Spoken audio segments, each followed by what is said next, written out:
Olha só, o Brasil é o quarto país com o maior número de diabéticos do mundo. São 12,5 milhões, segundo o Ministério da Saúde. E tem como evitar? Tem como controlar a doença? A gente conversa agora com a médica endocrinologista, doutora Júlia. Tudo bem? Boa tarde. Boa tarde, obrigada pela oportunidade de estar aqui. Seja bem-vinda para a gente falar desse assunto tão importante. Para a gente começar, vamos começar explicando para o pessoal de casa os tipos de diabetes. Então, existem vários tipos de diabetes, isso é uma dúvida frequente no consultório e, na verdade, alguns tipos são totalmente diferentes um do outro. Às vezes até a gente fala que são doenças diferentes.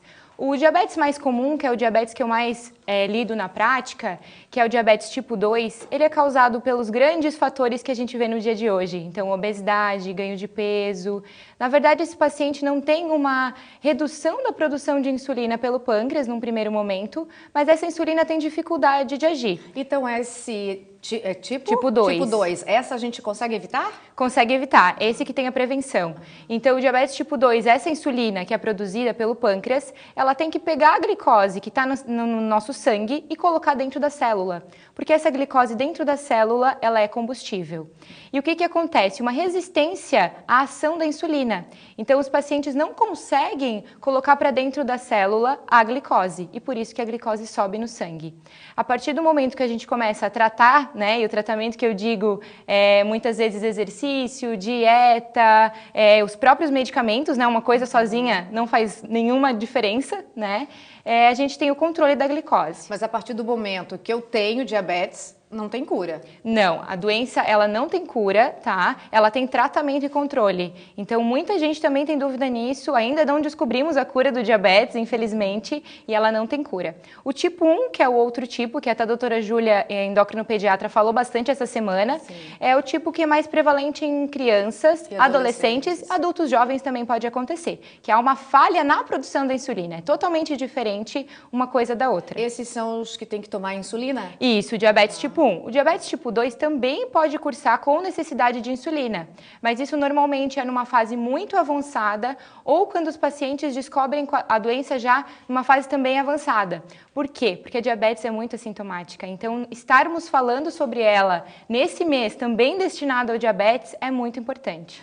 Tem um tabu em cima da insulina, mas é super tranquilo, né? Depois que eu conheci um amiguinho do meu filho que usa e eu vi de perto, eu falei assim, nossa, é super simples. Isso, então assim, a insulina no diabetes tipo 1, que provavelmente é o tipo desse amigo do seu filho, ela é essencial, então desde o diagnóstico a gente já precisa fazer o uso da insulina.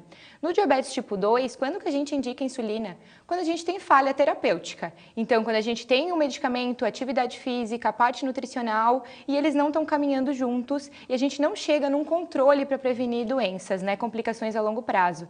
Nesse tratamento com a insulina, na verdade, a gente quer impedir que o paciente tenha alguma complicação. O que acontece muitas vezes é que a pessoa demora muito tempo para começar o uso da insulina pelo medo, de usar a insulina, porque tem algumas histórias na família e tudo mais. Então, quando começa a usar, a doença já está muito avançada. Então, as pessoas pensam, vou começar a usar insulina e vou piorar a minha doença, mas isso não é verdade. E tem gente que acaba tendo muito pânico de agulha, mas é tão pequenininha. Então, as agulhas falta informação mesmo, Exatamente. As agulhas diminuíram muito de tamanho. Hoje em dia, a gente tem agulhas no mercado de 4 milímetros, agulhas muito pequenas. Então, é praticamente, não sente, a picada. Então, melhorou muito nessa questão de tratamento. Insulinas novas, insulinas mais que se adaptam mais ao paciente. Tem uma participação do nosso público, pode colocar na tela, o recadinho do Alceu. Meu filho fez exames de rotina e a glicemia deu 104. Ele pode estar com diabetes? Então, uma verificação isolada de glicemia não faz o diagnóstico de diabetes. Provavelmente o filho dele deve ser criança ou adolescente. Existem N fatores que podem estar relacionados a essa glicose um pouquinho acima, acima de 100.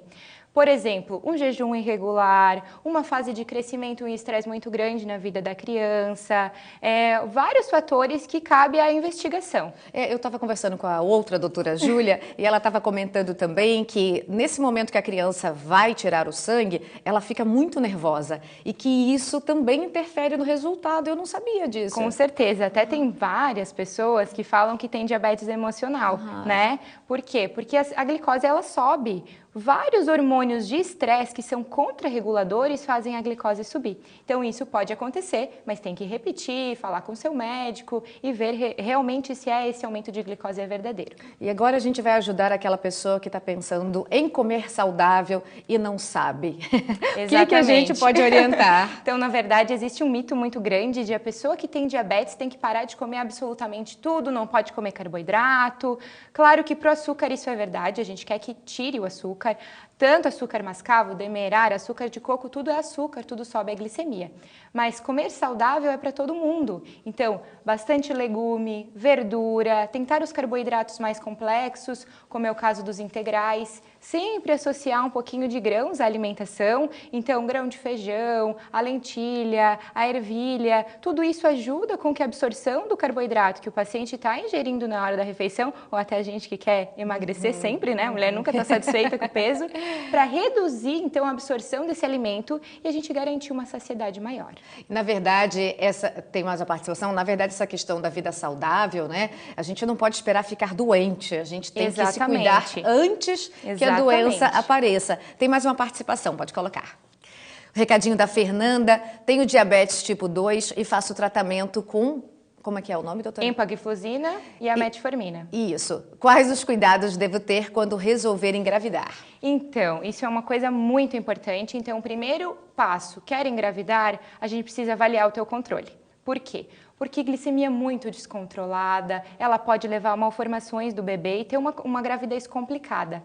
Então, tem que ter um médico endocrinologista junto com o obstetra já, o gineco, né? Para ajudar a gente a fazer um controle melhor e um acompanhamento muito melhor. Claro que daí são 2, mas não pode comer por 2.